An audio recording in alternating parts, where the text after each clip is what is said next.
In any disaster, your livestock need protection too. In case of nuclear attack, radiation is as dangerous to animals as it is to people. A good animal shelter is a two-story basement-type barn with a hay-filled loft. You can get better protection by piling hay along the sides of the building. This gives more shielding, and shielding cuts the radiation danger. There are many more farm facilities that can be adapted to serve as some kind of shelter. For detailed information, get your free copy of Your Livestock Can Survive Fallout. In an emergency, shelter your livestock, then take shelter yourself.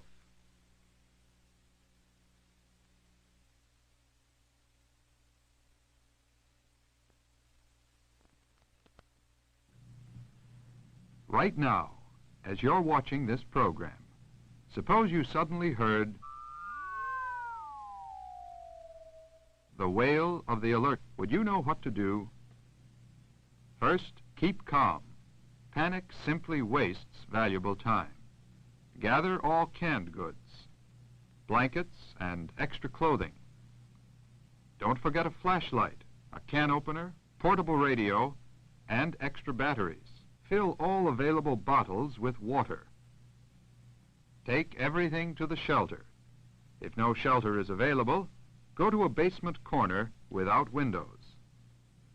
Stay inside your shelter until you're told it's safe to leave.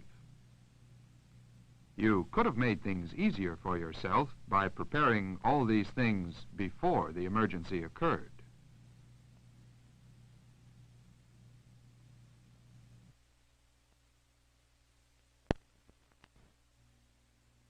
Suppose you don't have a fallout shelter, and you have several hours warning after the attack, but before the radioactive fallout reaches your area. What can you do? You head for a corner of your basement, away from doors and windows.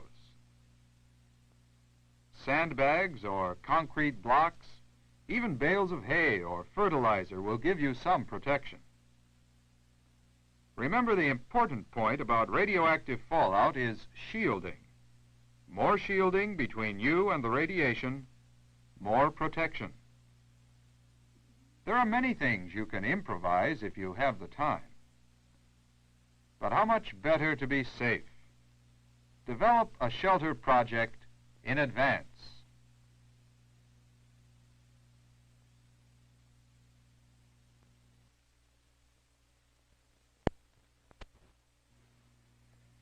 In the early periods of American history, every family had a survival plan. When a fire, flood, or Indian attack came, everyone was prepared. It had to be that way, because early Americans lived in dangerous times. We too live in dangerous times. To survive, we must be just as alert, just as prepared as our forefathers. Do you have a family survival plan? If not, start one now. There's a civil defense booklet filled with facts and tips to help you make preparations for any disaster, natural or nuclear. Plan now, and no matter what happens, you will be ready. Get your free copy of Your Family Survival Plan from your county agent or civil defense director.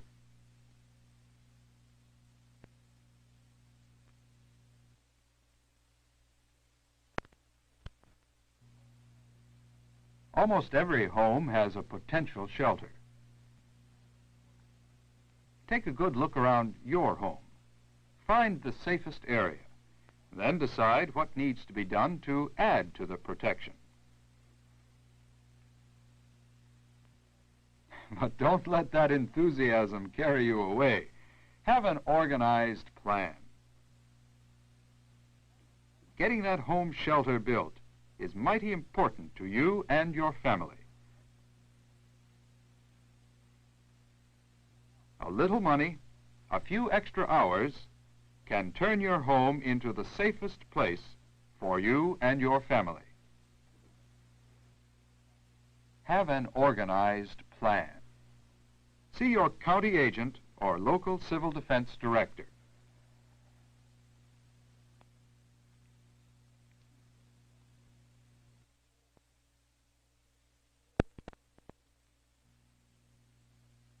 Accidents can happen everywhere, to everyone.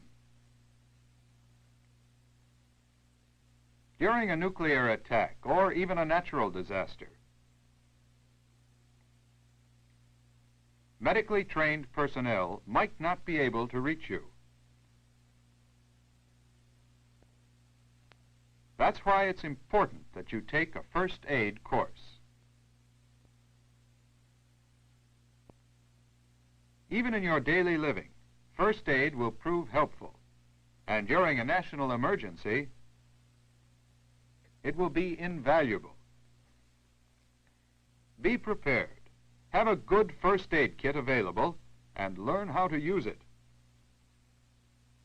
Enroll in your local first aid and medical self-help courses.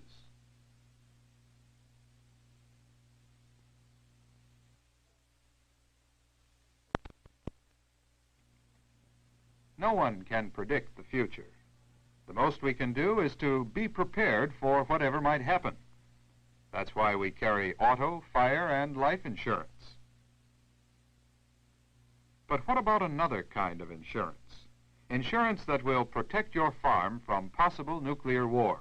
An insurance called preparedness. Do you know which animals need the most protection from fallout? Or how you will feed your livestock during fallout? Your farm preparedness plan, prepared by the Department of Agriculture, is geared to help you check out your disaster preparations, to enable you to prepare for emergencies quickly and efficiently. Ask for your free copy of Your Farm Preparedness Plan.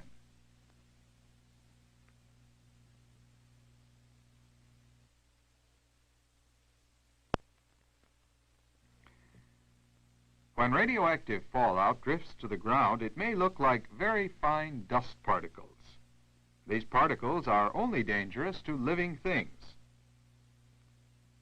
This fruit would be perfectly safe to eat if you just peel it.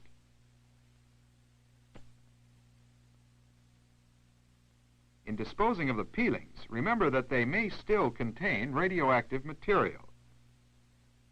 Canned goods, bottles, or jars should be washed carefully before using. Scrubbing vegetables and peeling fruit makes the food perfectly safe to eat. Most inanimate things contaminated by fallout can be washed and used. Cut the danger of radioactive fallout. Learn what to do.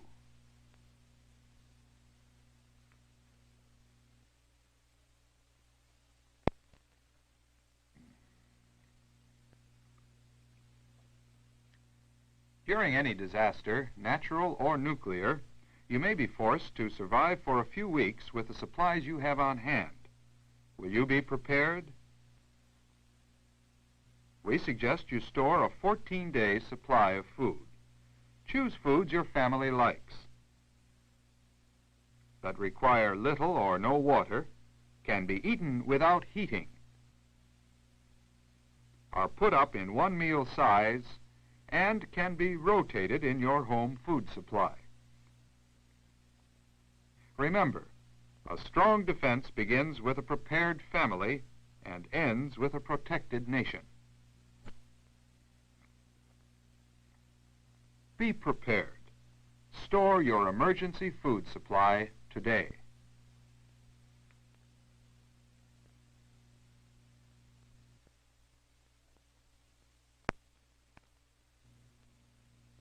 Water, a necessity, a vital part of our lives. So readily available that we take it for granted. But any disaster could cut off our water supply. Remember, there are many reserves in your home water system. The water heater, pipes, or tanks contain safe water. the ice cubes in the freezer can be easily melted. If you are given advanced warning, fill all available jars and bottles. Sinks and bathtubs will hold large amounts of water. For protection from dust or dirt, simply cover with plastic. Remember, any emergency can be met if you know what to do in advance.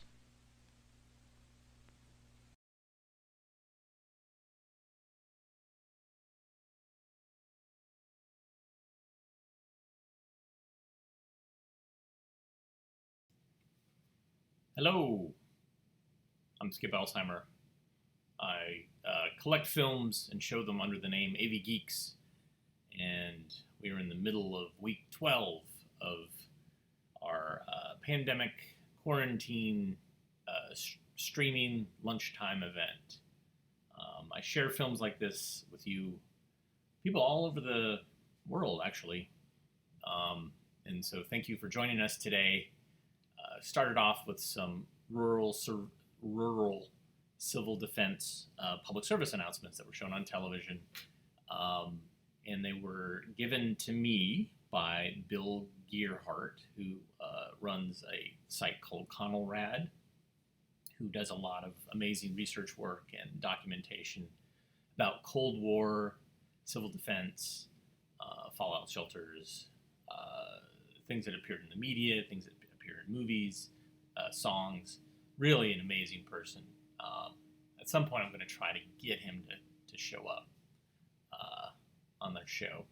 I've made a couple of pitches, but anyways, he gave me these as a gift, and so I'm happy to show them to you because it features marionettes. And it's, yeah. Anyways, where am I going with this? Oh yeah, speaking of puppets, this is a film where the main character has been referenced many times over the last several weeks. And I realized I had not actually shown the film. So very excited.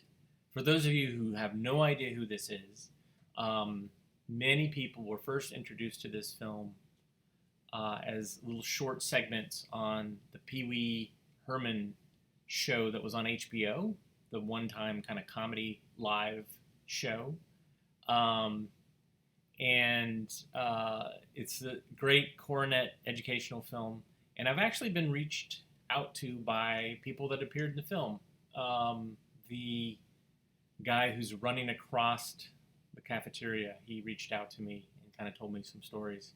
So I might look up and see. I'm trying to remember his name, but I'll see if I have some juicy gossip to talk about after we get back. So this is Lunchroom Manners, featuring the absolutely amazing puppet, Mr. Bungle.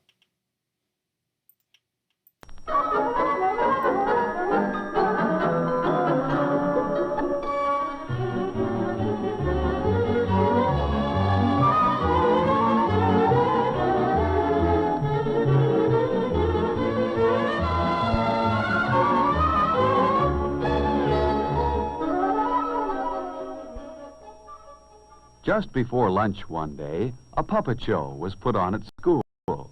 It was called Mr. Bungle Goes to Lunch. It was fun to watch.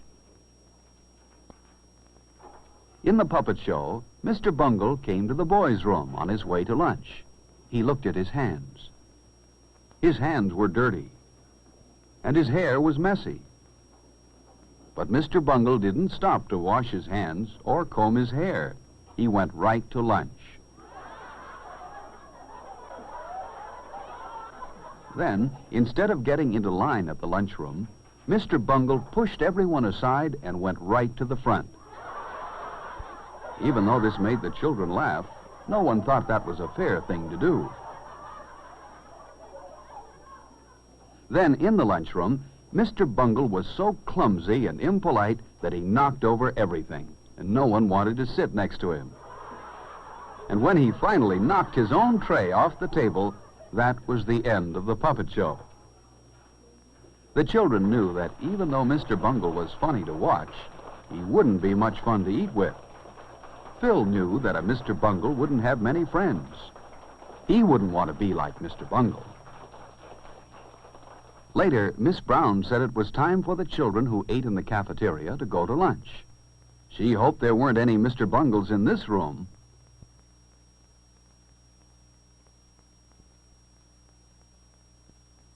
Phil stopped to return a book to Miss Brown while his friends went on to the lunchroom. He would have to catch up with them later. On his way to catch up with his friends, Phil almost walked past the boys' room, but he stopped and thought. Were his hands clean? No, they were a little dirty. Phil remembered that Mr. Bungle didn't wash his hands. Mr. Bungle's hair was messy, too. Phil didn't want to be like Mr. Bungle. Inside the boys' room, Phil was surprised to see some of his friends washing their hands, too. Phil washed his hands well, with lots of soap.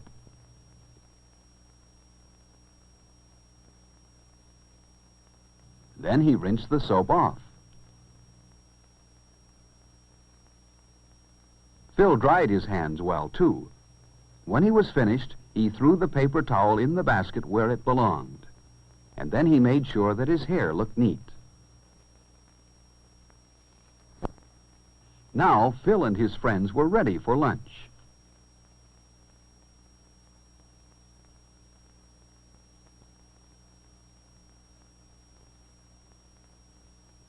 There was a line of children waiting to get into the lunchroom when Phil got there. He saw some boys he knew at the front of the line. They waved for him to go up to the front with them. But Phil didn't want to break into line as Mr. Bungle did. So Phil went to the end. That was the fair thing to do. He would see his other friends inside the lunchroom. The line moved very fast, and soon Phil was inside. First he picked up his tray.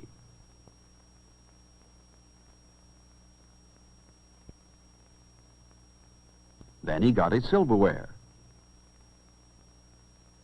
He put his knife, fork, and spoon neatly on the tray. And then he slid his tray along.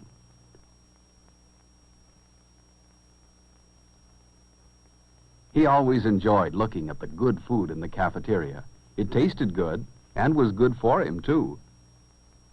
Instead of having a sandwich today, Phil decided to take the hot lunch. Phil took some bread and butter, too, and he knew what else he wanted, milk. But Alice took the last carton on the tray. Maybe there was more milk, so he said, "May I please have some milk?" Phil remembered to say, "May I?" and "please." That was very polite. Yes, there was more milk. Phil remembered to say, "Thank you," when he took the carton of milk. Phil had good manners. He didn't want to be like Mr. Bungle in the lunchroom. Phil didn't want to forget his dessert. The cake looked delicious. At the end of the line, the lunchroom supervisor said she had noticed how polite Phil was, and she smiled at him. She wouldn't smile at a Mr. Bungle. Phil went to the table where his friends were. He put his tray down carefully, pulled out his chair quietly, and sat down. He knew his friends wouldn't like a noisy Mr. Bungle at their table. There was someone Phil liked, Freddie. He always brought his lunch from home. It looked good. Freddie had a sandwich, an apple, a cookie, and milk. Before Phil began to eat, he always put a napkin on his lap. So did Freddie. Everyone liked Freddie. He was very polite. For example, if he had food in his mouth when someone talked to him, he always took time to chew the food with his mouth closed and swallow before he answered. Phil noticed how straight and tall Freddie usually sat. Freddie kept his feet on the floor, too. Phil would rather be like Freddie than like Mr. Bungle. Another polite person everyone liked was Alice. For example, when Alice sneezed, she covered her mouth and nose. This protected her friends at the table from any germs. While Phil and his friends ate, a boy ran past their table. You shouldn't run in the lunchroom. Only Mr. Bungle would do that. Phil and his friends wouldn't like to have a Mr. Bungle at their table. Then lunchtime wouldn't be as much fun as it is. Phil ate slowly and enjoyed his lunch. Finally, he had eaten everything except his dessert. He saved his cake for last. Only a Mr. Bungle would eat his dessert before he'd finished the rest of his lunch. And Phil wasn't a Mr. Bungle. The cake was good. Phil drank his milk carefully. Some children are messy when they drink milk, but not Phil.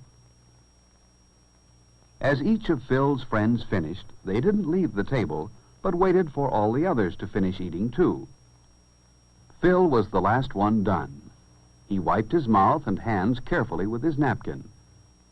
Then he cleaned the table where he sat. He didn't want to leave his place at the table dirty. Everyone at the table cleaned his own place well.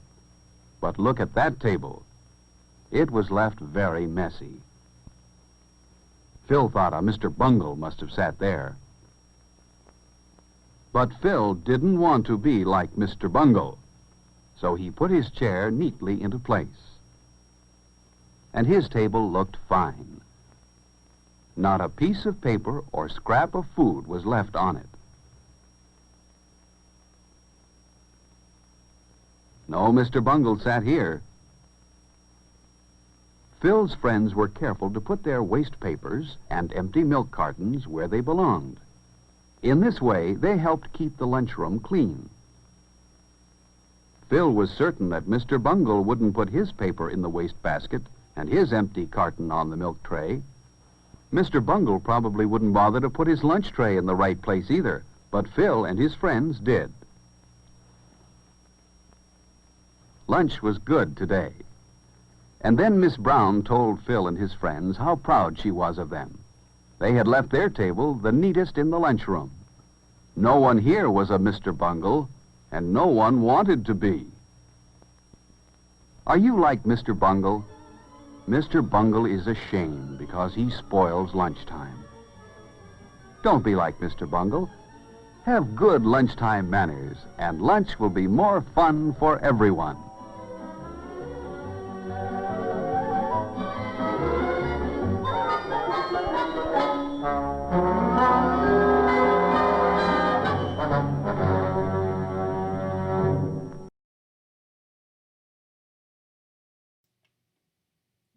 Of course you want to be like Mr. Bungle. He's awesome. And I don't know if you noticed all the posters in the hallways in the cafeteria that said, "Don't be a Mr. Bungle. Don't be a Mr. Bungle." No, we love to be Mr. Bungle. So anyways, like 15 years ago, I got email from someone, and I'll read it to you. My name is Glenn Pape. I'm currently 53 years old. The film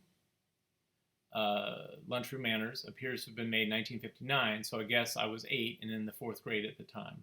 I grew up in suburban Chicago, a town called Elmhurst. I have a vague memory of the film crew coming into the school, our teachers telling us about it in preparation, and then crews coming in. I just want to make sure my mic was live. Crews coming in and selecting kids to play various roles. If I remember correctly, the actual filming took place at the junior high instead of at the grade school. I've always carried the memory, but it was pretty well buried at the time. I saw the film on Pee Wee Herman special on Comedy Central probably 5 or 6 years ago. I was just collapsed on my couch, zoning in front of the TV, watching the show. It was, as I said, very surreal. Pee Wee told the mailman it was time for a film about good manners, and the Lunchroom Manners clip came on. I recognized Gary, the main character, the blonde kid, and thought, he plays Phil, thought vaguely, gee, that kid looks a lot like Gary. But I was so dissociated from the experience, it never occurred to me to connect that I was seeing a film experience that I had in the 4th grade. Then I recognized the girl, Bonnie, but it still didn't click that it was the same film. Then I saw myself running across the cafeteria and thought, holy, that's me. It was kind of like driving down the highway and seeing a personal photo from your family scrapbook on a billboard as you drive by. My wife said I looked like a wounded little Tyrannosaurus with scrawny arms kind of folded up on my chest. My 15 minutes of fame, I guess. I can tell you that the main kid, although a good friend of mine at the time, was about the furthest thing from being a polite little fellow that you see in the movie. In reality, he could have been an inspiration for Eddie Haskell on the Leave It to Beaver show. And Bonnie, the cute girl, was my first kiss under the freeway bridge about the time the film was made. So, there you go. Thank you, Glenn, writing me 15 years ago. Really phenomenal. This film, lots of people refer to it, lots of people talk about it. There's a band called Mr. Bungle, and really just an amazing thing. I had an opportunity of showing the film at an actual lunchroom cafeteria. I did a screening with the Alamo Drafthouse in Austin, Texas, and we did a nighttime PTA fundraiser where we had actual cafeteria lunch ladies, and we had kids, adults, and I showed films about Lunchroom Manners, and it was really a lot of fun. I had tater tots. It was real good. And a bunch of Austin hipsters were there, which is kind of hilarious. All right, so this next film is a great film. It was a short that was shown in theaters, but was also distributed on 16 millimeter. It's called Fraud by Mail, and it shows us that I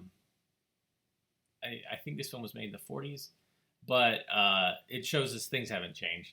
We still are getting suckered in for the same things over and over and over again and paying money for fraudulent stuff because that's who we are.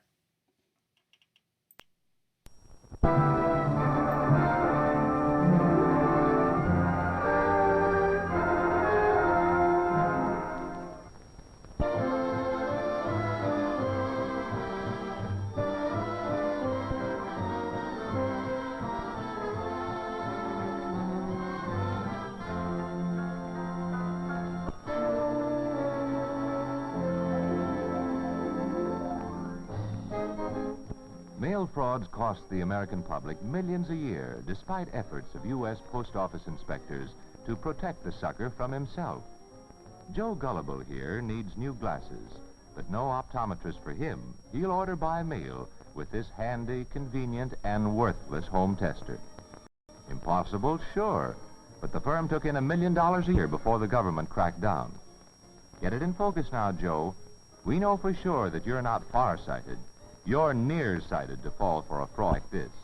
You'll save $1 and maybe ruin your eyesight.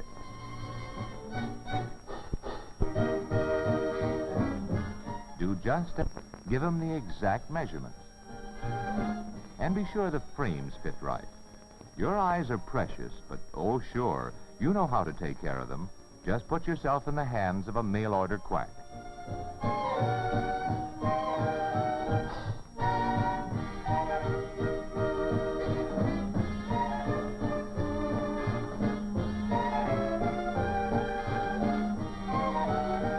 Just a 3-cent stamp now, Joe, and the first act in your little comedy is over.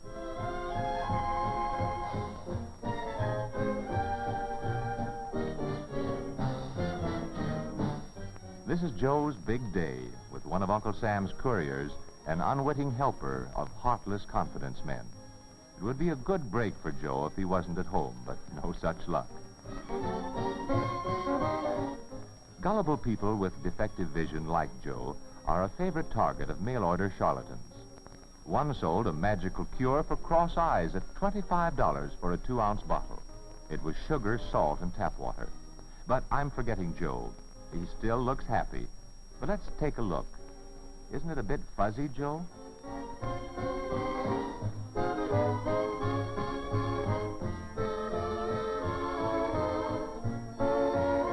You can try them again and again, Joe, but you've been rooked. Yes, you've been rooked.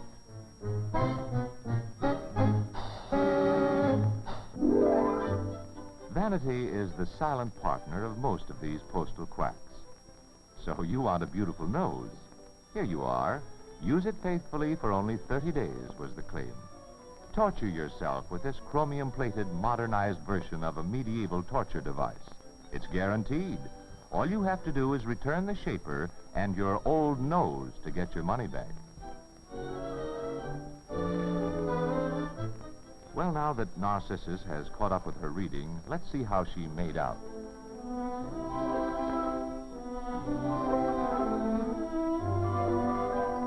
Magic mirror upon the wall, who is the fairest of them all?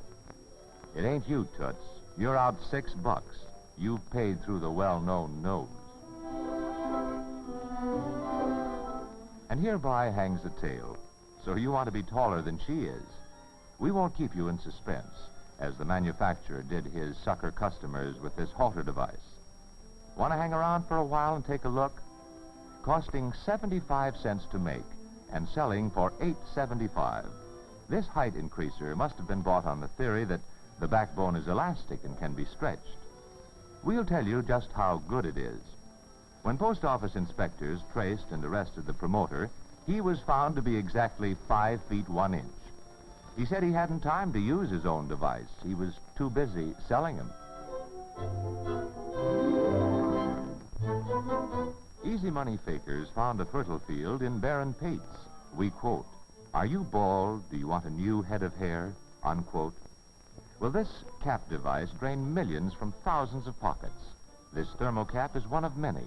The bulb in the top supposedly emitted infrared rays that stimulated the scalp, nourishing the root cells, the manufacturers claimed, and starting hair growth once more.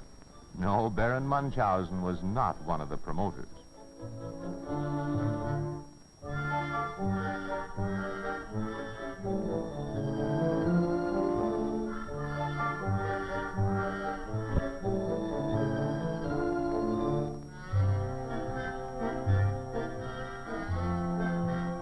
Well, Oswald, it seems you won't have to invest any money in a comb and brush. You still have a lot of face to wash. There are recognized treatments for baldness at certain stages, but this cap is certainly not one of them. You may as well stick your head under a bridge lamp and be happy with your high forehead. Again, the mail-order sharpers play on the eternal quest for classic beauty. If it's not your nose they promise to remake, it's your ears, and if it's not your ears, it's your lips. This gadget, was the claim, would reshape ugly, coarse, protruding, bulgy, thick lips. Oh, sure, it's supposed to work while you sleep.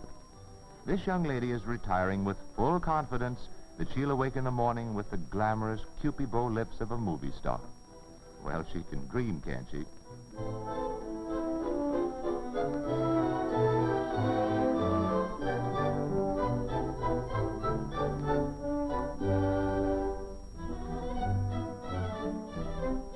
Comes the dawn, and we're afraid a sad awakening for our lippy miss. She still feels she's gone one up on Mother Nature. But we know better, don't we, eh?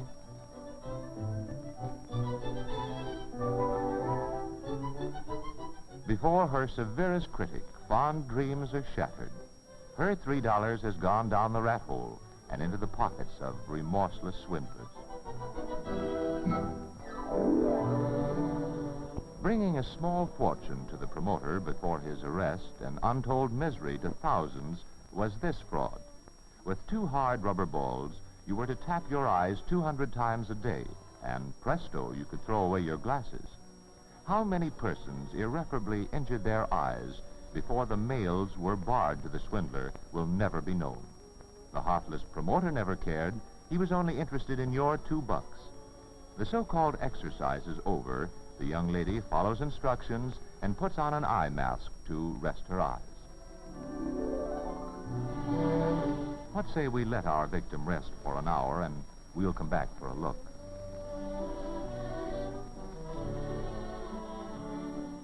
We're back right in time for the grand unveiling. Come on, time to unmask. She ran into 2 doors. A swindle that fleeced thousands before the post office department was able to gather enough evidence to issue a fraud order was the pandiculator, a machine that not only was claimed to add stature, but to cure everything from goiter to varicose veins. But let's dispense with the more fantastic claims and concentrate on Shorty Pants here, who's all of 5 feet 3 inches tall. At least the machine provided you with plenty of exercise before you got yourself strapped on the torture rack. Shorty paid $45 cash for this device, and he has full confidence in it. Didn't the circular advertise that this machine had been sold through the United States mails? If we represented or used the confidence of the public, our career would be short-lived. Well, they're not anymore. Well, here goes. Shorty knows he can stretch his backbone, for the promoters said, and we quote, "The spinal column with its 23 movable joints and articulations, with the vertebral bodies and intervertebral cartilages, sustaining the vertebral bodies in the proper relation between the vertebrae and the foramina and Merzidotes."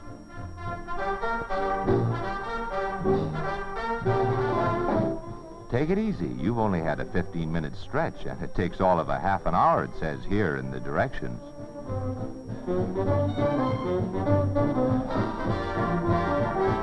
Well, I guess you've had enough, Shorty. No use breaking your back completely. See if you can get yourself unwound, and we'll see how much you added to your 5'3". There you are, Shorty. You're shorter than ever, for you're short $45. And that's our final lesson on frauds by mail.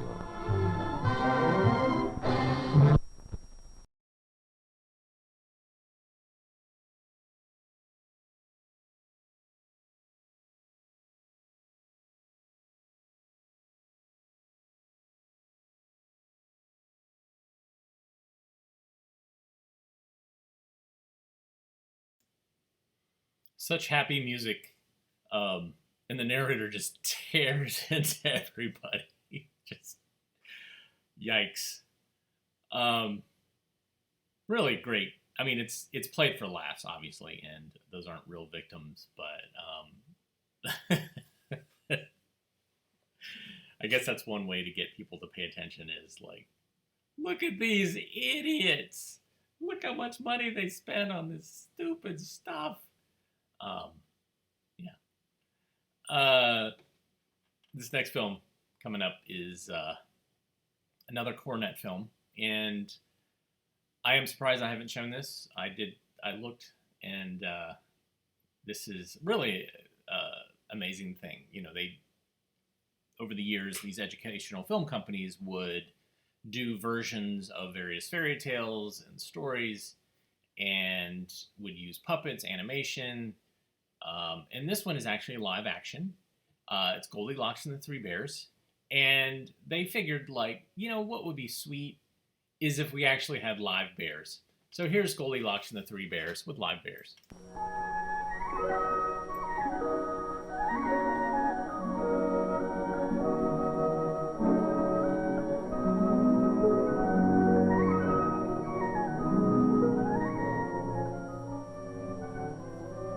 On a hot summer day, it's fun to go out in the woods or in the park.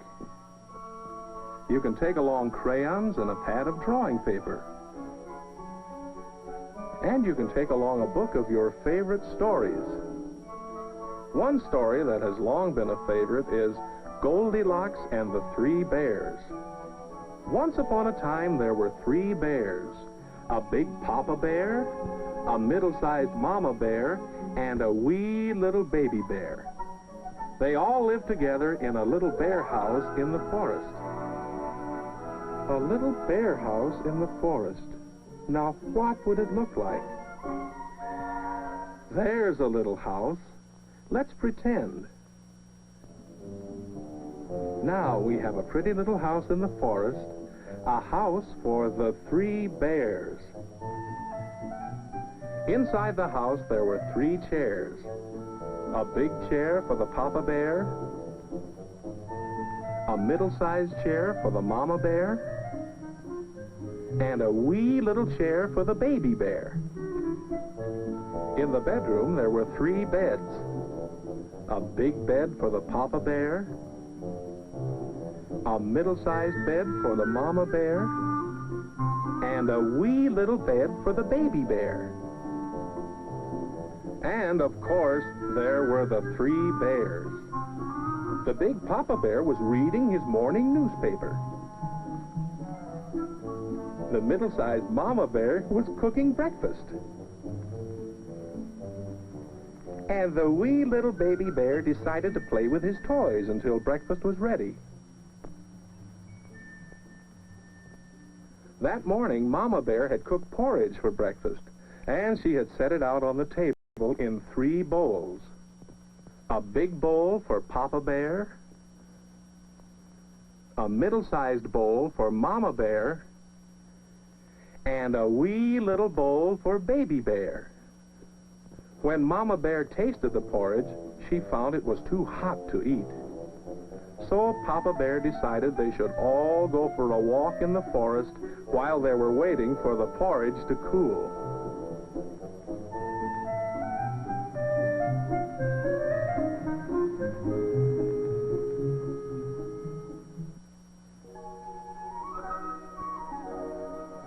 That same morning, a little girl named Goldilocks was walking through the woods. Now, Goldilocks lived near the woods, and she often went for walks near her home. This morning, though, she had walked farther into the woods than she had ever gone before.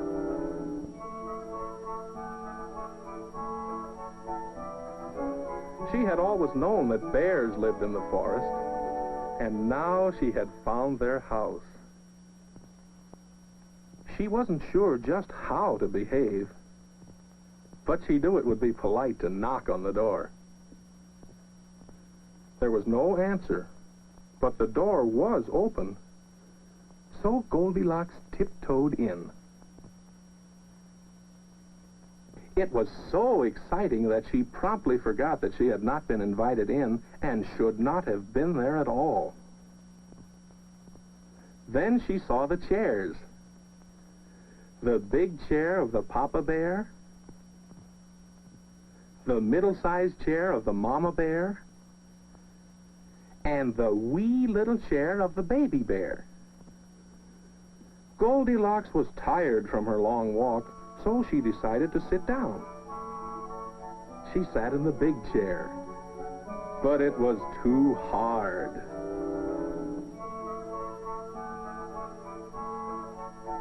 She sat in the middle-sized chair, but it was too soft. She sat in the wee little chair. It was just right, until...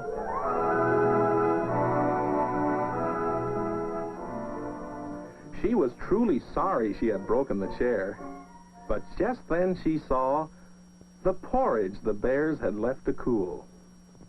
Goldilocks was hungry from her long walk, so she decided to eat. She tasted the porridge in the big bowl, but it was too hot. She tasted the porridge in the middle-sized bowl, but it was too cold. She tasted the porridge in the wee little bowl. It was just right. In fact, it was so good that she ate it all up.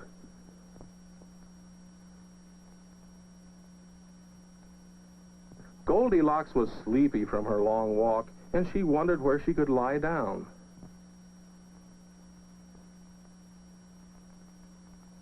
Then she saw the bedroom.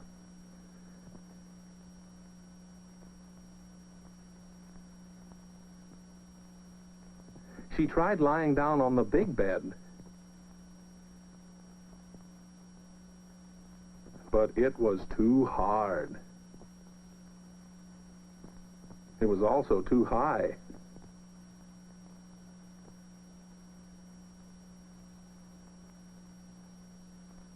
She tried lying down on the middle-sized bed, but it was too soft.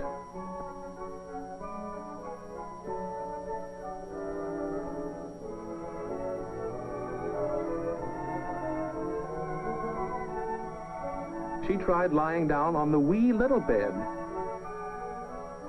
It was just like her cozy bed at home, and so she went to sleep. Meanwhile, out in the forest, Baby Bear was up in a tree playing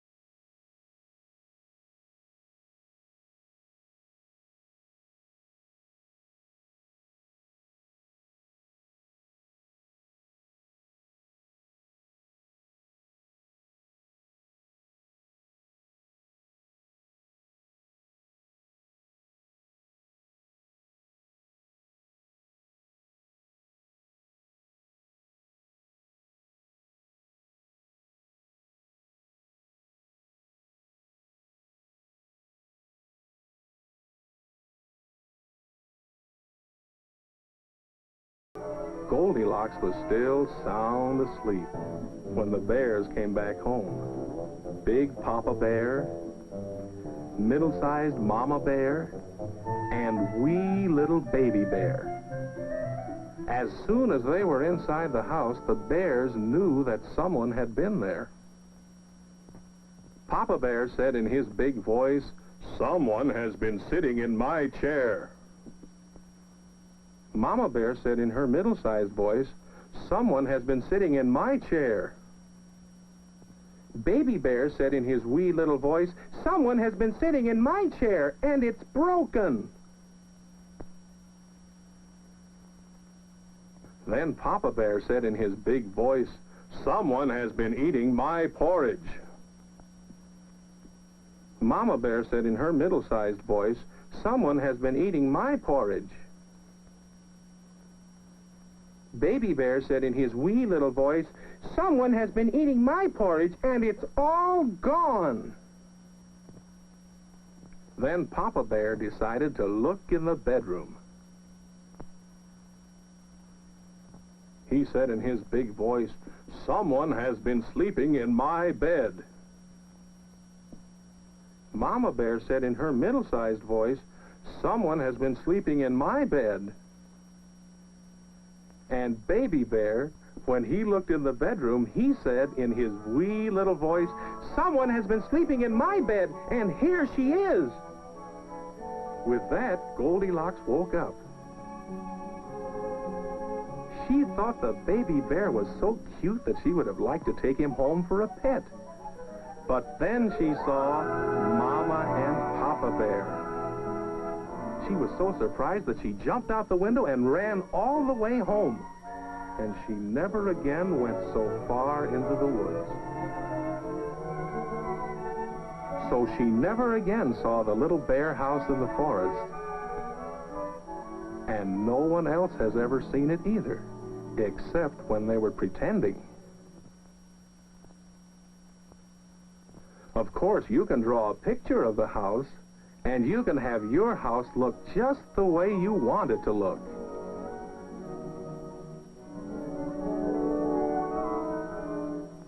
Then you can tell the story of what happened in your little bear house in the forest.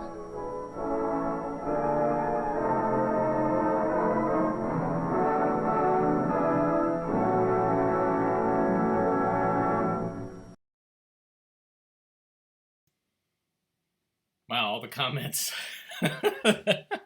I like when I show a film, a kid's film, and it's got this kind of cloyingly sweet theme to it and feel to it, and people's adult brains start percolating, and all the comments kind of go, woo.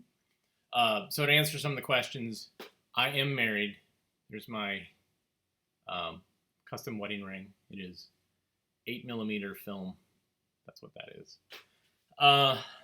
And this is the first time I've ever had anybody question the gender of Goldilocks. I think it is a girl, but, adult brains.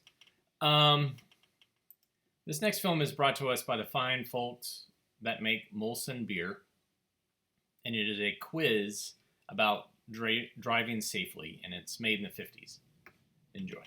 This is You Bet Your Life, and it does not feature Groucho Marx.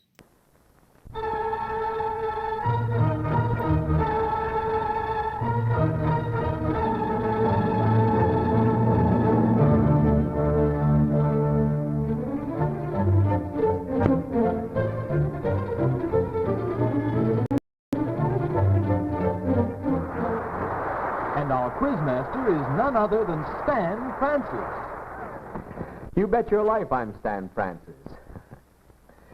But because of some people who don't obey our traffic rules and regulations, you bet your life every time you drive a car on a city street or a country highway.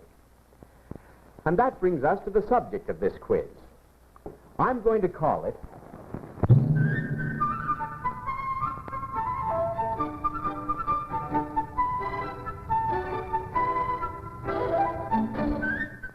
Safe Driving. Now watch closely. Everyone has an equal chance to show what he or she knows about it. Now, this automobile belongs to a gentleman by the name of Dorian Dope. And believe me, he is. Dorian feels he really ought to be a circus rider. And his trouble is that he practices on streets and highways. Dorian, suppose you show us just how stupid and dangerous you are.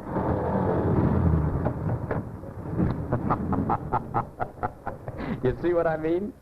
Now, the game is to watch closely and see how many errors you can spot. A score of 20 is perfect. 18 is excellent. Even 15 is good. But if you get less than 10, you better stick to streetcars or stay home. All ready? All right, now watch carefully. Okay, Dorian, let's go.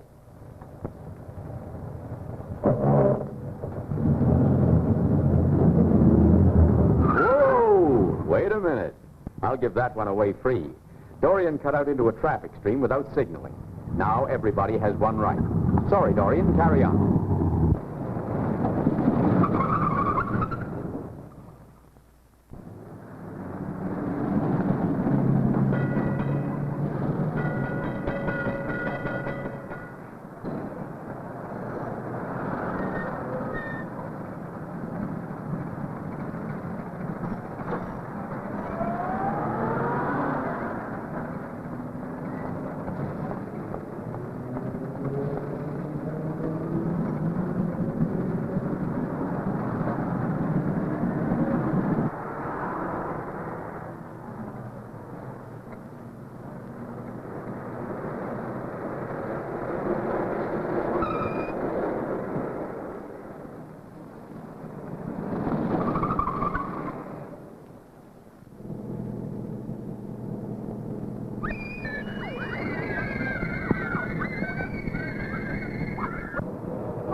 Well, so they'll wait a while before ordering.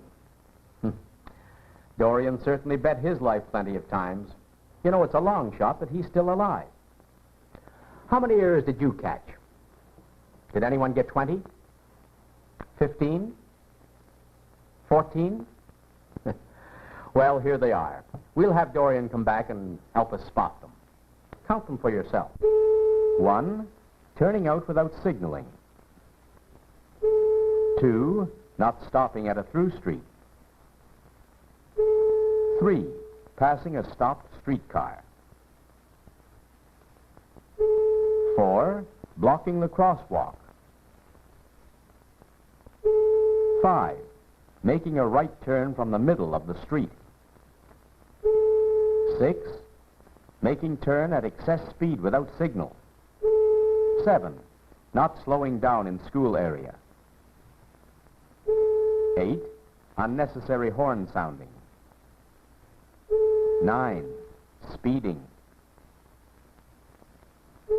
10, failing to stop at railway crossing.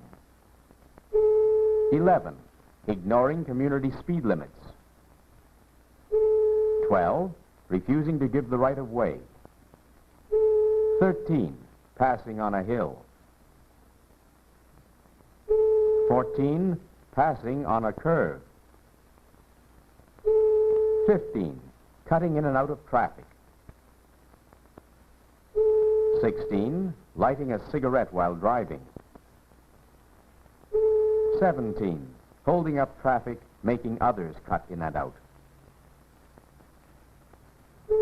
18, not dimming lights for approaching car. 19, getting out on the wrong side. 20, parking without lights. Well, there you are, 20 driving faults, which, no doubt, everybody here noticed, because we're careful not to commit them. But while we had fun with Dorian and his driving, it is a serious business. And today, we have with us one who knows just how serious it is. That wouldn't be a summons you have there, I hope. No, I was just making a few notes. Oh, I see. And it seems to me there was one you omitted. Oh, I know there are hundreds of other driving faults, but... Oh, no, that's not what I mean. You see, at any quiz show I've attended, there's always been a prize. Yes, that's quite true. Have you any suggestions? Yes, indeed. The prize everyone can take home who has followed this quiz carefully and who has resolved to drive safely is peace of mind. You see, the dangerous driver not only threatens everyone who gets in his way, but he is tearing his own nerves into shreds. And the 10 minutes or so he may have saved has probably shortened his own life by much more than that. It might even have resulted in death, or at least loss of time through serious injury. As a matter of fact, dangerous driving has been on the increase for some years, particularly in the 2 provinces where traffic is heaviest. In the province of Ontario alone, in 1946, 688 people were killed in automobile accidents, while in 1947, this number increased to 734. Yet this dreadful toll can be cut down. In the city of Toronto, in 1947, 53 people lost their lives in this way, as compared with 70 the year before. Shocking as these figures are, they show that the menace can be reduced. There are a great many things I might say, but here are 2. The first, alcohol and gasoline do not mix. The man who thinks that he can drive safely while drinking is a fool, and perhaps even a criminal. The second, in driving through cities and villages, the key to safety is respect for the pedestrian. If more motorists would drive as though they had no horn on their cars, there would be fewer accidents. If the motorist will always remember that he is in charge of a potential instrument of death, he will find his car more and more an instrument of pleasure and convenience. Thank you, officer. Oh, by the way, may I drive you home?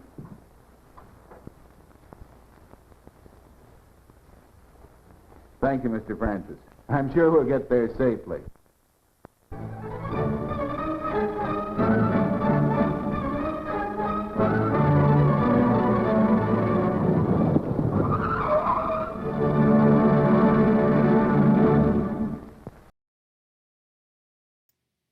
Thank you, Molson, for that. I think we need more hosts wearing mortar boards and professor garb, graduation garb. I think that lends an air of authority, and we're missing it. I actually have an episode of College of Musical Knowledge with Kay Kaiser, and he's wearing a mortar board and has a thing, and he's a band director. If you know Kay Kaiser, he was based in North Carolina, and actually I got something that he donated to UNC, and I donated it back to UNC. But anyways, so this was he used to do a radio show, and he actually shows up in some cartoons, or at least a parody of him shows up in cartoons. But it's like a musical variety show, and he's the professor of the College of Musical Knowledge, and they call him the professor. So let's bring that back. All right, one last thing. Somebody emailed me and notified me that Peggy Pope, who was an amazing character actress, passed away at the end of May. It looks like she was in her 90s. And you might know her from, she was on lots of TV shows. She was also played the drunk receptionist on 9 to 5, who turns her life around.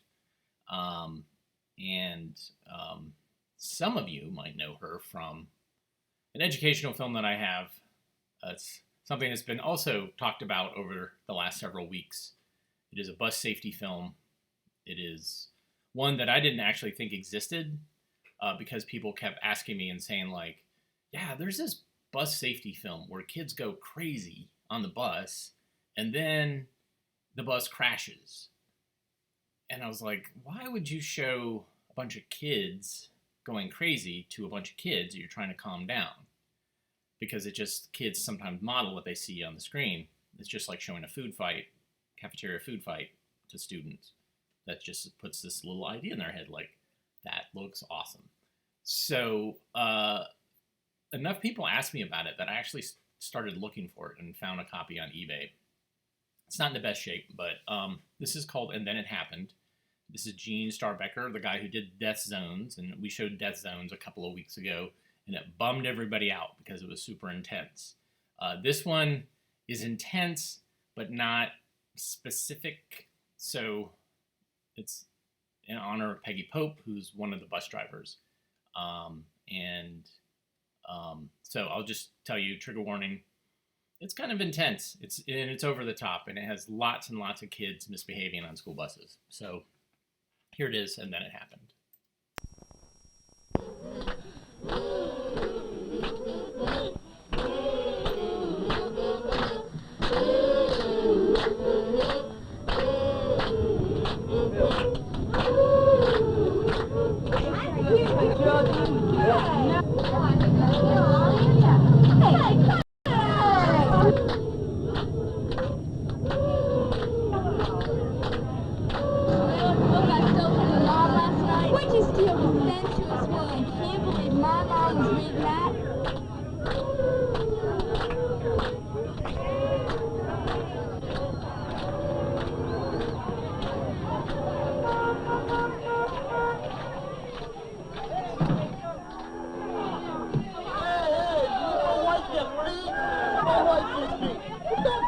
Shortcut through the cow pasture. I didn't finish my chores in time, okay? You make me late every day. Go sit back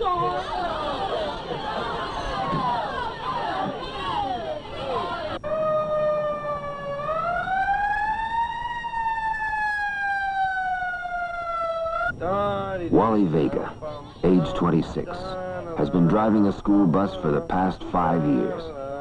The ribbon, Wally Vega's prize. Awarded to Wally as the safest driver in the county. Look at that. Proud of the award, Wally does everything possible to avoid an accident. Hey, what is that? All right, that does it.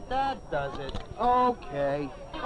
Yet, before this ride is over, 5 of the students on this bus will cause an accident that'll injure 10 of their classmates. Quiet! I don't want any smoking back here. It's against the rules. This is what you mean? Put that out. Oh, come on, Wally. Filthy dirt. That's all it is. Quiet!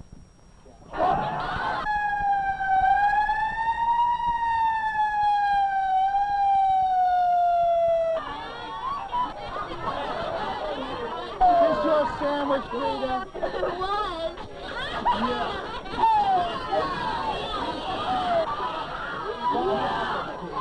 I don't understand sometimes. What is this stuff?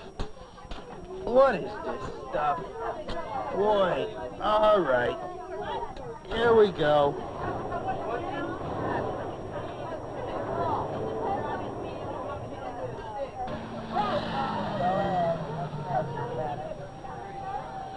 Good morning. Hey, come on.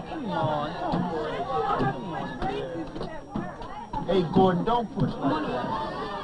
Their seemingly innocent horseplay and disregard for safety will turn a routine ride into one doomed for disaster. Gina, can I borrow your Latin notes, please? Yeah. I wish my mother wouldn't make me take Latin. That's the worst to take. Believe me. I get my choice at it. Nobody speaks Latin anymore. I mean, I'm not about to meet up with Julius Caesar.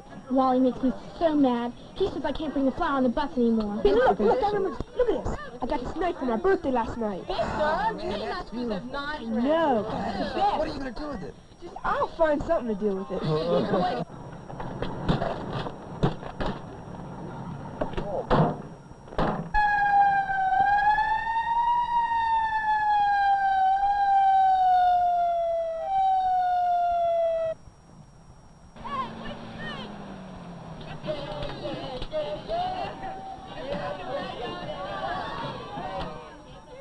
Morning, Eileen.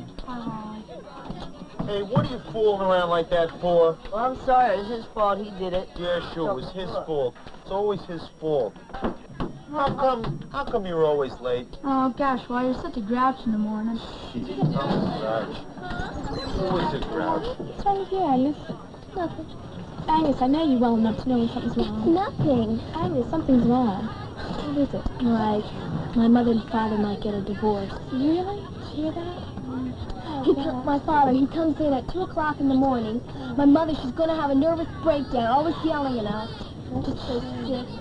But maybe it'll be for the best. Often provoked by personal problems at home, many children, although quiet when alone, act up when placed in groups in the confines of a school bus. Cardiac arrest. You better hurry.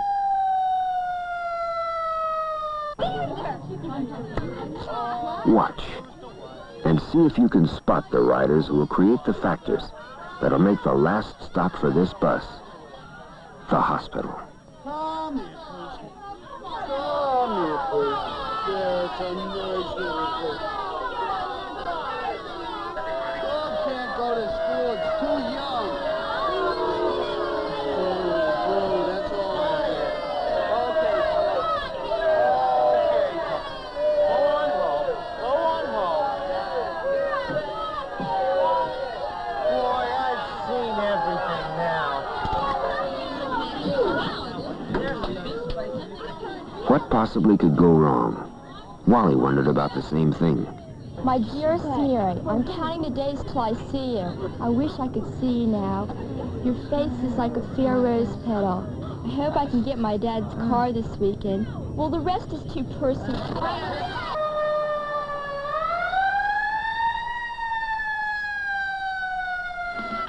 So far, it was just a routine run. And then it happened.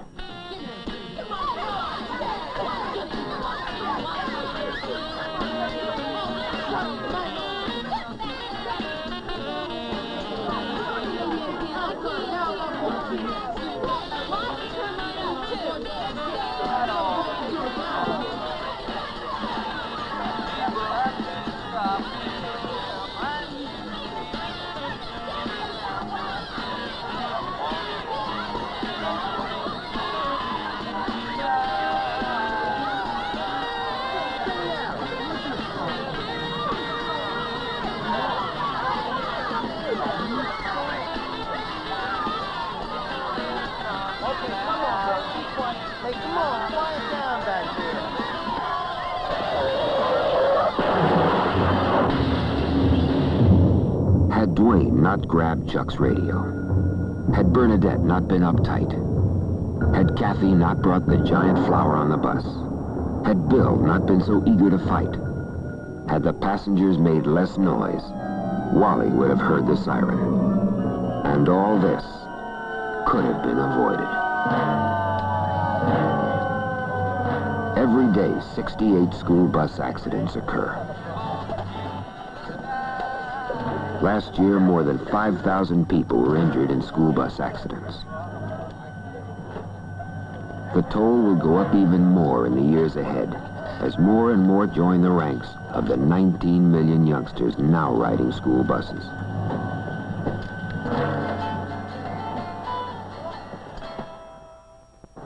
Hey, isn't that something, dedicating the yearbook to Emma? Sure was.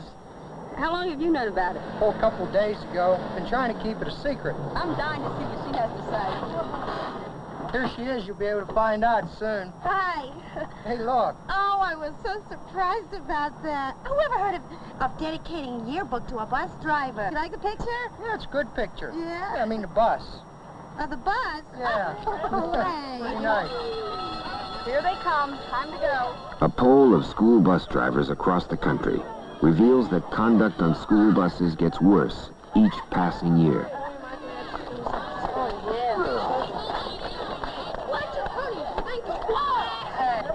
With excess energy to burn, and no constructive way to release it, many things happen. Look, I said I'm sorry.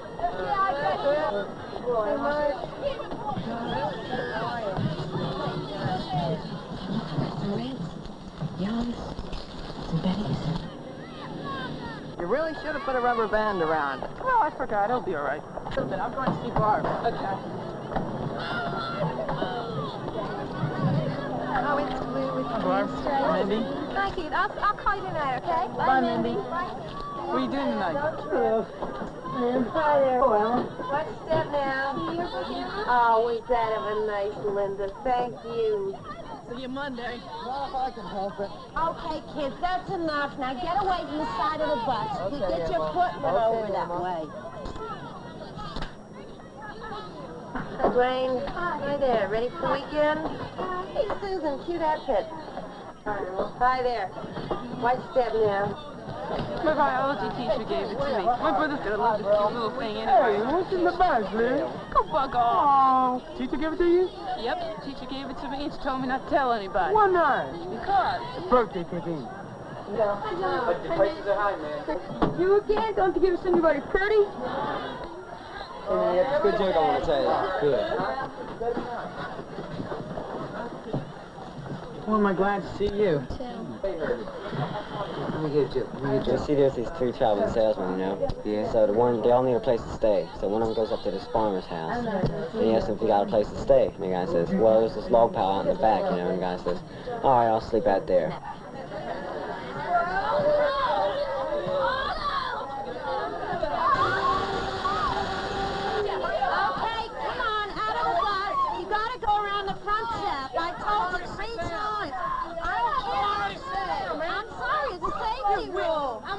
Okay, well, we're not moving till you do.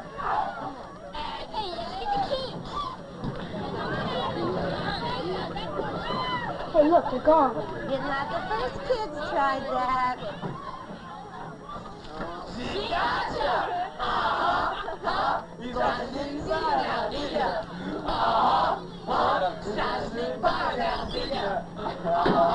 Where's that going? Oh, yeah.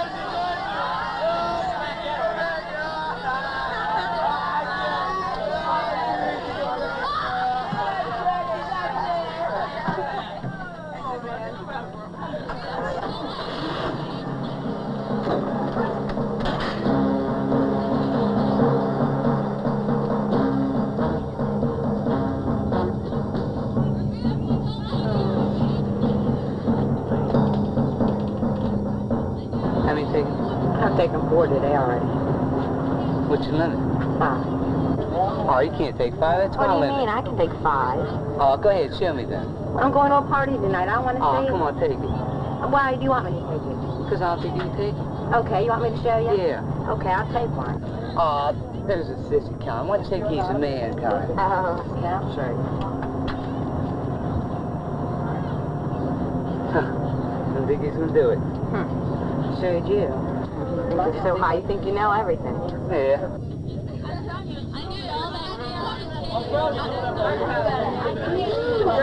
Dave, are you smoking? Good, I'm glad to see you put it out. Got a joke I want to tell you. Well, I just don't want to hear it. Well, you see, there's these 3 traveling salesmen. Well, if it's a dirty joke, I just don't want to hear it. It's not too dirty. They might get Well, a I musty. still don't want to hear it. Well, anyway, they all need a place to stay. So they I'm not going to listen to it. Hey, sit down. You know you're not supposed to be standing while I'm driving. You want to get off here? No, well, I'm sorry. It's not your corner. We can walk the rest of the way. No, you can't. I'm only allowed to let you walk at your corner or at the school. It's not your stop. It's not yours either, Mary. Well, if we can cut through the woods, it won't take us long. Okay, just walk back there and sit down, and I'll let you off when we get to your corner. Spoiled everything. That's right. After 8 years of working with students, Emma Hammer thought she'd learned to handle most problems. Come up for air. We're not running an X-rated bus here. Oh, come on, Emma. Weren't you ever young? Years ago. You're fogging up the windows. Come on, Barbara. I'm going to have to tell your mother. Keith, we better stop now. She knows my mother. She wouldn't.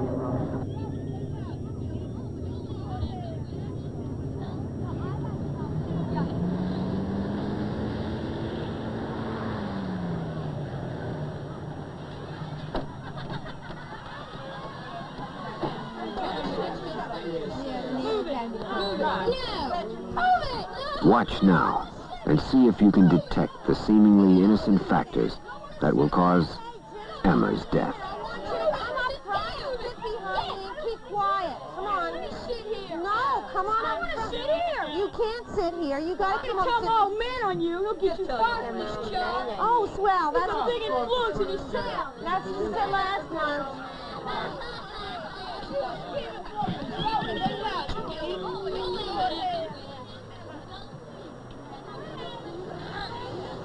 Mama, I think you better stop and come back to the bus. John's really sick. I'll be right there.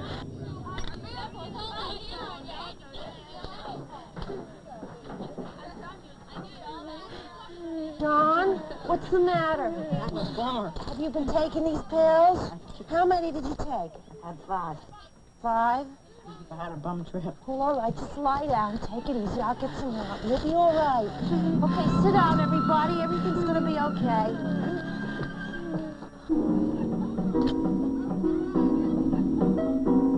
Oh, good. There's a policeman. What's wrong, Emma? I need your help. Oh, Ray, it's you. I need your help.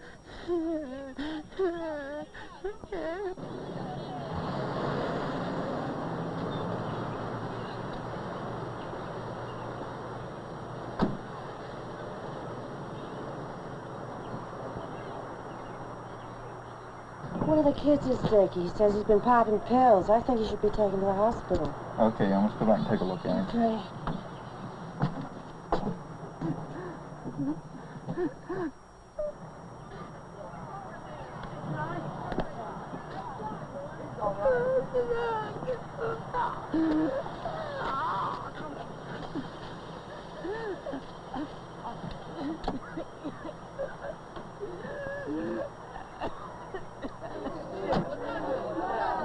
Okay, kids, it's gonna be all right.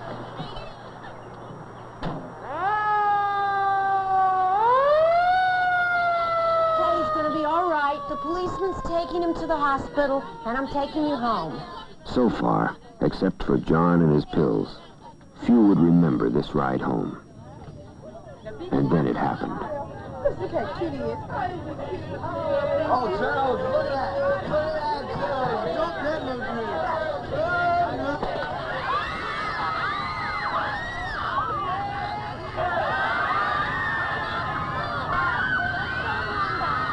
What could possibly be causing all that racket?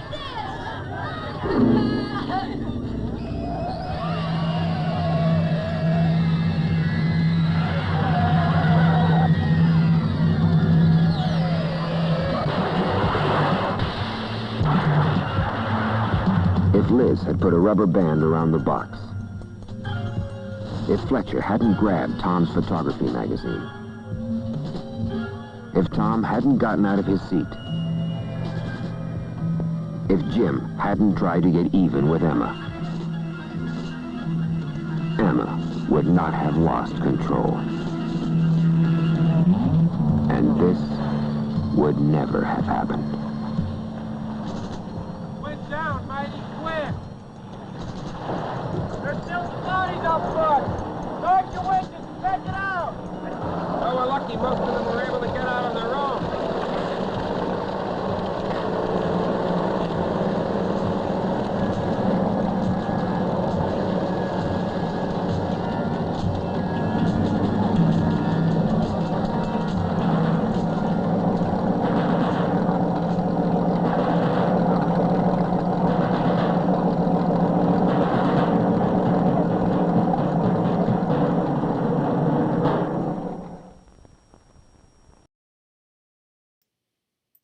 Alas, poor Emma. And Peggy Pope, rest in peace. It's a phenomenal film. And she plays it really well. She plays this likable bus driver. And so we all in the comments were like, no, not Emma. Don't let Emma die. She's good. And that's the type of character she played in commercials and TV shows and things like that. This kind of likable character. And look her up on Wikipedia. There's a lot of things that she did on the stage and television. And she refurnished furniture. Thanks, everybody, for tuning in today. I'm happy that we weren't as traumatizing today as we were yesterday. Yesterday seemed a little bit over the top. We kept our over the top to the end of the film, of this film screening. And so join us Thursday, tomorrow, at 1 o'clock Eastern Standard Time. If you like what you saw, there are places and ways to help. One thing you can do on YouTube is like and subscribe. You can donate to Patreon. It's kind of like a tip jar subscription service. And then avgeeks.com. There's lots of stuff there. There's lots of films to watch and DVDs to buy and stuff. But, you know, share the word. Share the joy. Tell people about the screenings. That's why we do it, is we like to get eyeballs on these films. They tell us a lot. They teach us a lot, maybe more than the people that made the films intended. We learn a lot about the 70s. Somebody mentioned that all the kids on the bus had pandemic hair. Well, that was the 70s, 1972. Different time. But thank you so much for your time. I very much enjoy spending this hour with you, eating lunch. And hopefully I will see you again tomorrow. Everybody take care.